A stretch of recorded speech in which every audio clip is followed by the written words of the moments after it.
Yo, this is Will, making a video for my Steam blog. Got my 2002 WRX wagon here, doing a little bit of work on her.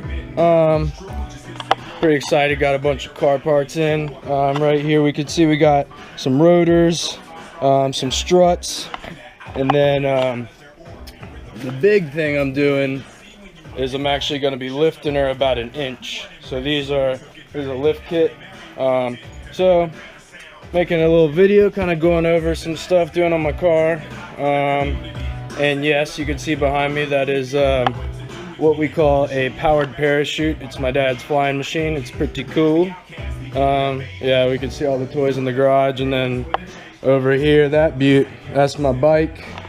It's an 86 Yamaha Virago 1100. So yeah, stay tuned. Really, as far as car parts go and working on your car, hit up rockauto.com. Excellent source for car parts, and YouTube is an excellent source for information on how to work on cars. Whatever model your car is, you could probably find a video on YouTube of somebody doing whatever it is, replacing hard brake lines, replacing struts, replacing pretty much anything on your engine. A bit ago I had to replace a power steering pump, and a video on YouTube helped me tremendously. So just a tip for you guys. But yeah, I will include some before and after pictures of kind of the lift, how it looks, because we're just doing an inch. So the ride height's not going to be huge, but it should give me a little bit extra clearance, which is nice. I got a Subaru. I like to ski and snowboard a lot, so that'll give me a little extra clearance in the snow. So that's primarily what I'm looking for. Also, it makes the car more fun when you're drifting out in the field.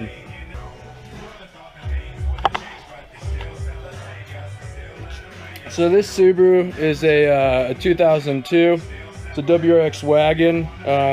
This engine is actually, or a slightly larger version of it, is in the brand new Subaru Impreza WRX STIs. And this engine has been proven again and again in the World Rally races. So one thing I'm doing right now is I'm actually working to replace my caliper and rotor, which you can see in here. But one guy I'm getting to right here is the hard brake line, and this nut is on there real tight.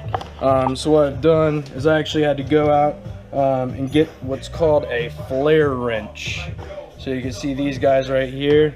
But if we compare a regular wrench to a flare wrench, you can see right there it's just angled more, so you're going to get more grip all around that nut. And so I'm gonna do that right now to get this nut off, because I need that all the surface area I can get, I need to grab, because this nut is on there super tight.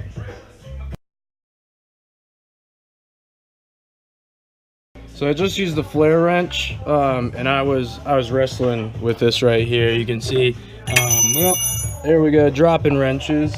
Alrighty. So yeah, what you can see is I had to wiggle it on there, and as you can see, she's moving, but I was wrestling with that for 5 to 10 minutes, and I put up 300 pounds on bench press last week, so that's a tough bolt right there. So pretty much just got everything apart on this tire, or this wheel setup we got here. So brake caliper has been removed, as well as the rotor. So this is the old rotor. You can see it's rusted up real nice. And so yeah, and this baby right here inside is the e-brake. So this is typically how a drum brake is, and it actually runs on the inside of this guy. So you can see that's where that shows up. And then we got our new rotor, new shiny rotor. And this one's actually painted, so it shouldn't rust up as bad. And then new caliper, which I just painted. And yeah, you can pick up caliper paint on Amazon, probably a lot of other places online. But yeah, it's got to be caliper paint. It's got to withstand super high temperatures, because this is going to be hot. Then we got a new brake line. So finally finishing up with the brakes, and this is what that looks like. So we got new rotor, new caliper, new pads, and new brake line. And so next step is to tackle the struts. So as we can see, we got the strut out. ET's gone. So what we had to do is take out 2 pretty massive bolts down there, and then we can see that right there we had to take off 3 bolts, and the guy just drops. So I will show you what that looks like.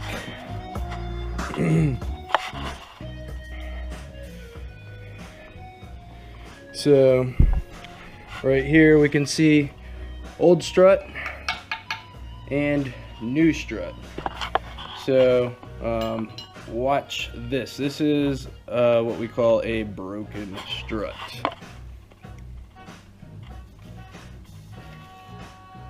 See, that's broken. Now if we check out one of the new ones, you can see there's actually a little hook right here that keeps it on, because if we push it down, it'll actually want to, you see that, go right up to the top. So that is what a fully functional strut is supposed to do. So this guy pushes up and helps dampen when you go over bumps and whatnot, and the spring really catches all the force, but this basically keeps it from going real crazy, continuing to bounce.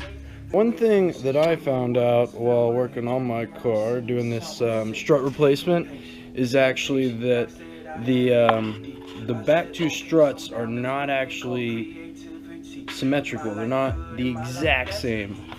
So we could see here, this is the old one from the left side. This is the new one for the right side.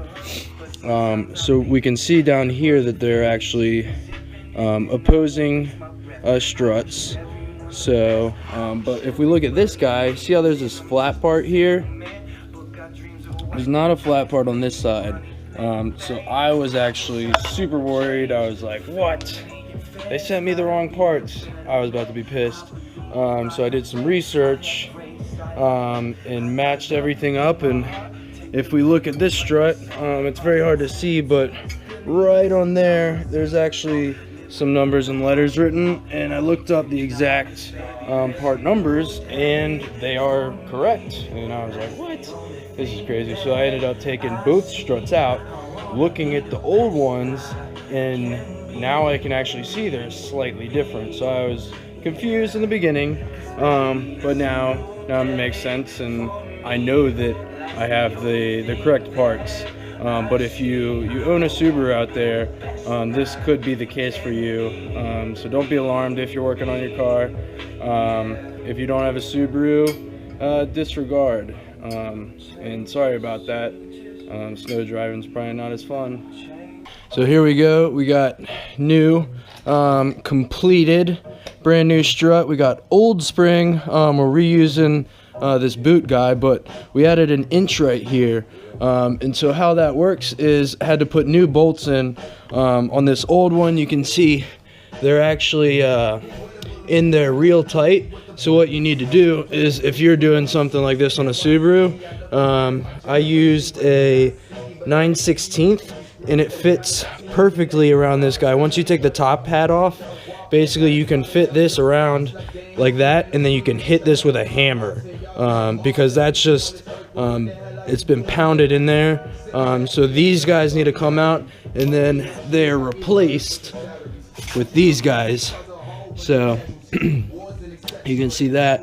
But yeah, the top hat goes on top, and this is actually 2 pieces right there. And so you need to take those apart and then plop your spacer in between, and then this guy just goes right on top, and then it gets screwed back into the strut mount at the top and the bottom, and we'll be ready to rock and roll.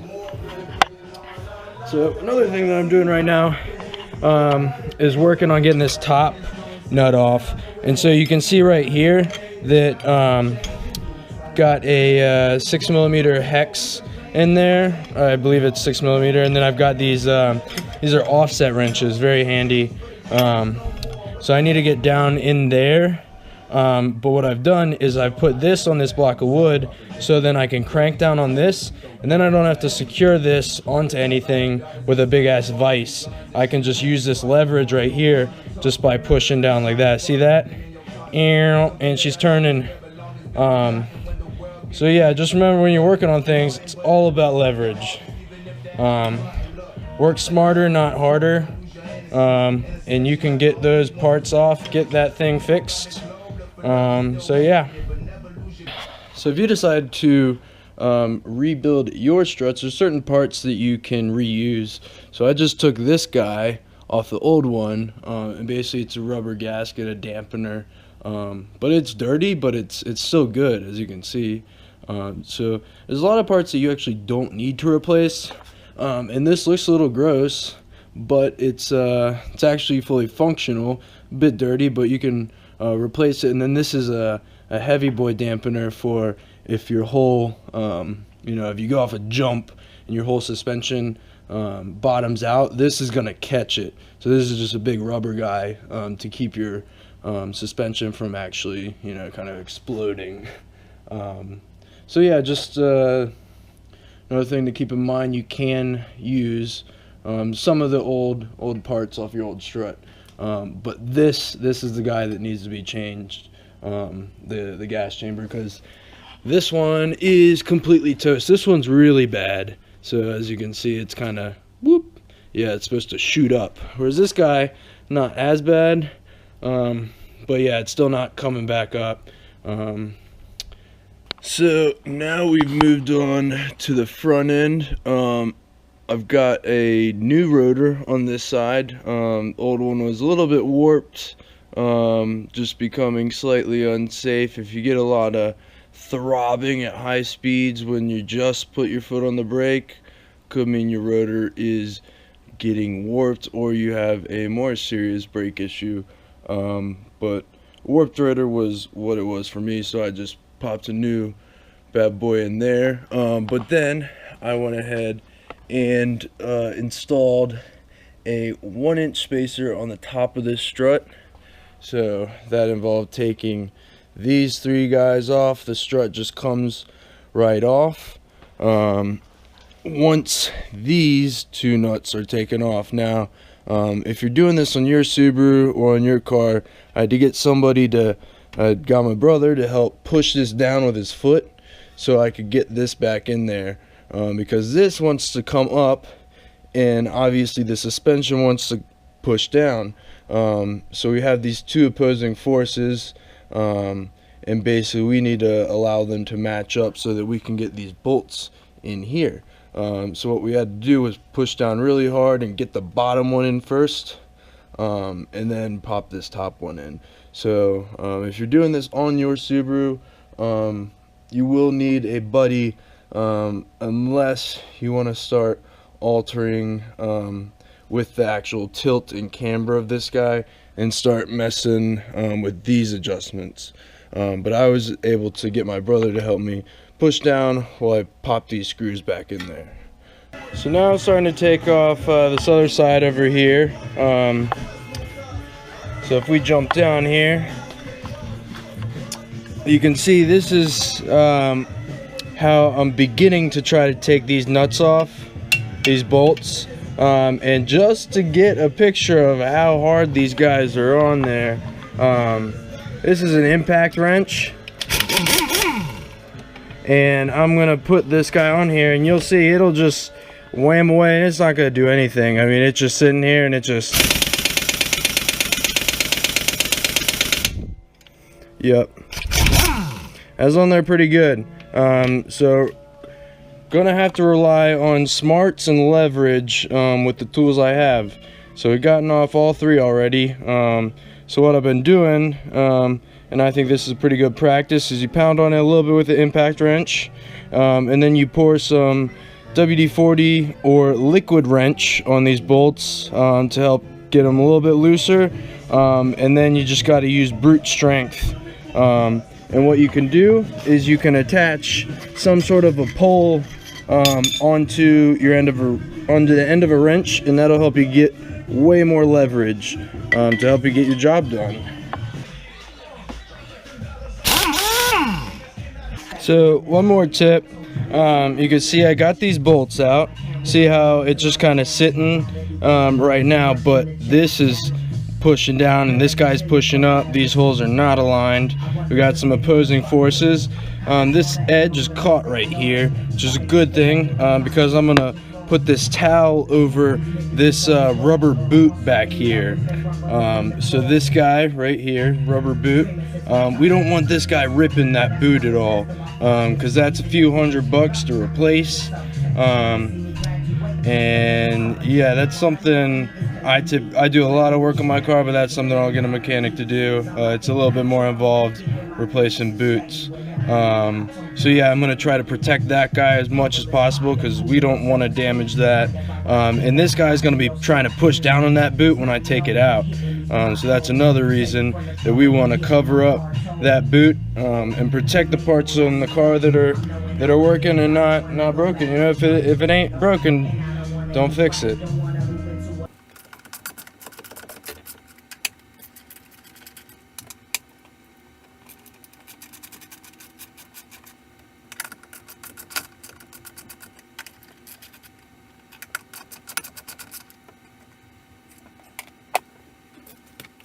Got last strut back on, tires on, and now it's time to put the tools away and take it for a drive. Alrighty, we are done. The only thing left to do is go get an alignment. So we don't want those tires to wear unevenly. And here we go. Here's the after. So we got a nice 1-inch lift all the way around. And then you combine that with the 17-inch sock Subaru rims. These are from a 2011 to 2014 WRX. So they're an inch bigger than the stock ones. So we're gaining actually about 1.5 inches all the way around, because we can add a 1/2 inch that we actually get off those rims. So there we have it. There is my Subaru. Thanks for watching. Follow me on Steemit for more Subaru videos, more videos on all types of stuff, working out, having fun, learning, philosophy, and lots more good stuff. So thank you for watching, and I will see you next time.